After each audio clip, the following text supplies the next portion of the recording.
next up, we're going to talk about the chemistry of water and how that relates to the properties of water. So from the electron model of water, we can see the shape of the water molecule. And a key mantra to remember in biology is that structure equals function. When we see a structure that leads to sort of this partial polarity where we have or fully polarity, partial charges, where we have a partially negative region and a partially positive region, this is going to change its function. The particular shape and polarity of the water molecule leads to the formation of hydrogen bonds. Hydrogen bonds are caused by the attraction of the partial positive charges of the hydrogen to the partially negative charges of the oxygen in the surrounding water molecules. So this oxygen right here, he's partially negative. He's going to be attracted to this hydrogen here, who is partially positive.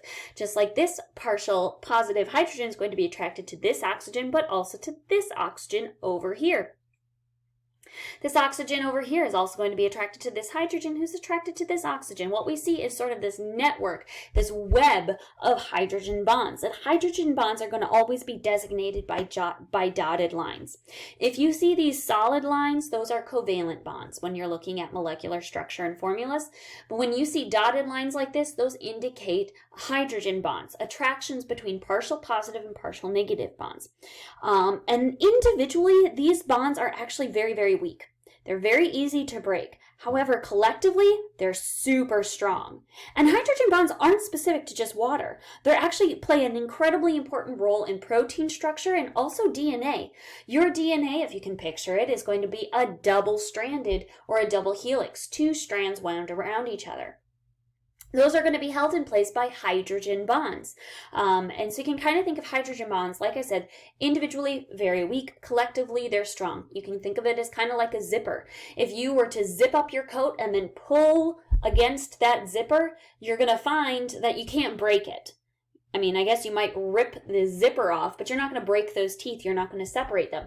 If, however, you take that little zipper mechanism, you can slowly and individually unzip each tooth at a time. You're going to find the same thing with hydrogen bonds. Collectively, they're very, very strong. But individually, if you went along and you just cut each one of these hydrogen bonds, you would find that very easy to do. We'll talk a little bit more about that as we go on. But now I want to talk about some of the properties of water. Number one, because those water molecules are clinging together due to those hydrogen bonds, we're going to see that water has a very high heat capacity. Heat capacity refers to a substance's ability to absorb energy without changing in temperature. And water requires 1 calorie to raise the temperature by 1 degree Celsius per gram of water. Now that might not seem like a lot, but as a reference, other covalently bonded liquids usually require half that energy. So there's actually a lot of energy that goes into breaking those hydrogen bonds of water. The presence of those hydrogen bonds allows water to absorb the energy without any great change in temperature. Water can also really hold on to its heat. As such, its temperature falls very slowly compared to other liquids, and that slow change in temperature is absolutely essential for life on Earth. Because the temperatures rise and fall so slowly, we have a planet that is made of mostly water. This means that when the sun goes down, our planet doesn't drastically change in temperature. And when the sun rises, we don't see a drastic change in temperature because our Earth is mostly water. And we're going to see that the Earth itself is going to change temperature very slowly. Same thing can be said for most organisms on Earth are made up of cells, and cells are mostly water. Again, this is a fantastic mechanism for helping us maintain a very specific range of temperatures. If we are mostly water and it requires a lot of energy to heat up water or a huge loss of energy to actually cool it down, we can help maintain a relatively stable temperature inside of our bodies. So this is absolutely important for life on Earth, and it's essential for homeostasis. So not only does water have a high heat capacity, but it also has a very high heat of vaporization. This is going to be the amount of energy that's required to turn liquid water into vapor water. In order to do this, those hydrogen bonds have to be broken completely. This requires a huge amount of energy. Converting 1 gram of the hottest water into gas requires an input of 540 calories of energy. This is a lot of energy. Water's high heat of vaporization gives animals in hot environments an efficient way to release excess body heat through a process known as sweating. When the body begins to sweat or gets wet, the body heat is used to evaporate the water off the body. And this cools the organism because all of your heat is leaving the body in the form of vaporization. So we put water on our skin, we sweat, that puts water on our skin, and as it evaporates off, it takes the excess energy away from our skin. Water's high heat of vaporization also means that coastal climates, words are hard, coastal climates tend to be relatively temperate. During the summer, large bodies of water, such as the oceans, tend to absorb and store that solar heat, and during the winter months, this heat is slowly released back into the atmosphere. Here in the Midwest, we tend to be farther away from large bodies of water, so we tend to see significantly more drastic climate changes between hot and cold, and that's why here in the Midwest we live in what's known as Tornado Alley, because we without those large bodies of water to sort of stabilize temperatures, we're going to see rapid changing in temperature, rapid changing between hot and cold and back and forth.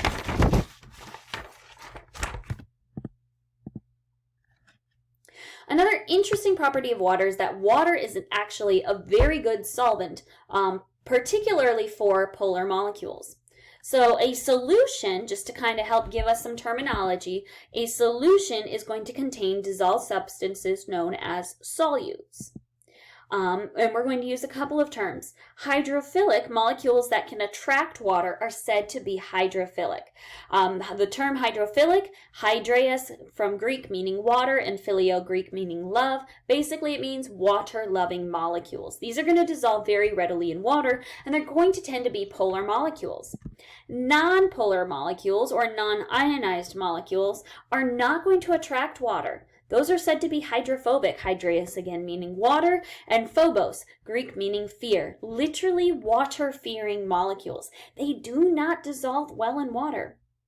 Hydrophilic molecules tend to attract other polar molecules. Hydrophobic substances tend to associate with other non-polar molecules and other hydrophobic substances. So for example, gasoline is non-polar and therefore it does not mix with water. Gasoline is hydrophobic. Oil, hydrophobic. They do not mix well with water. So here is what an ion looks like when it's dissolved in water. When ionic salts are placed in water, the negative ends of the water molecules are attracted to the sodium ions. So if you take sodium chloride, table salt, and you throw it in water, it's going to immediately ionize. It's going to break apart into sodium and chlorine. And this is because sodium is going to be much more attracted to all this positive charge on sodium is going to be much more attracted to all of those different partial negative charges than to that one negative charge of chlorine. And chlorine is going to have a much greater affinity for all those partial positive charges floating around it than it had for that sodium.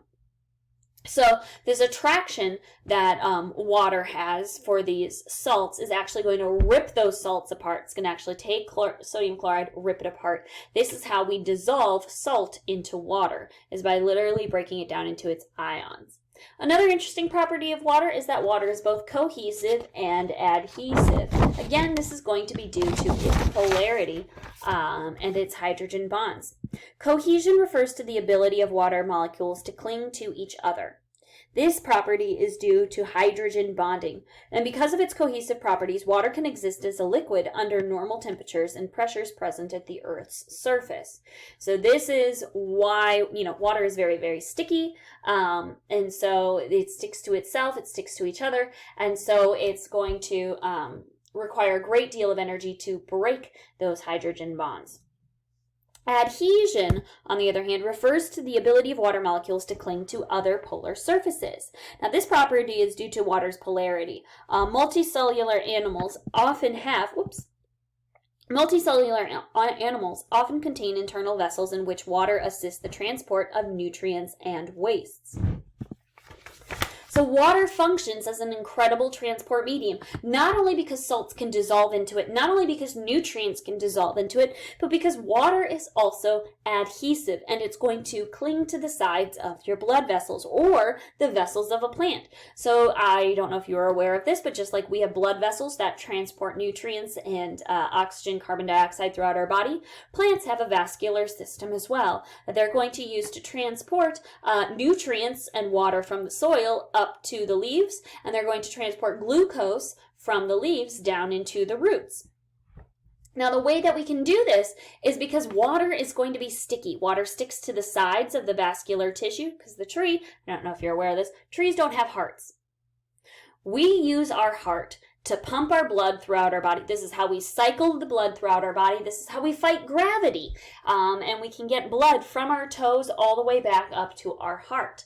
Trees don't have a pumping mechanism. They do have vascular tissue, they do have a vascular system, but they don't have a way to actually physically pump that nutrients up from the roots all the way up to the leaves. So what they rely on is the adhesive and cohesive properties of water. The water is going to stick to the sides of the vascular tissue. That's going to prevent it from backsliding down. And as water evaporates from the surface of the leaves up here, it's actually going to pull the molecule of water right up behind it.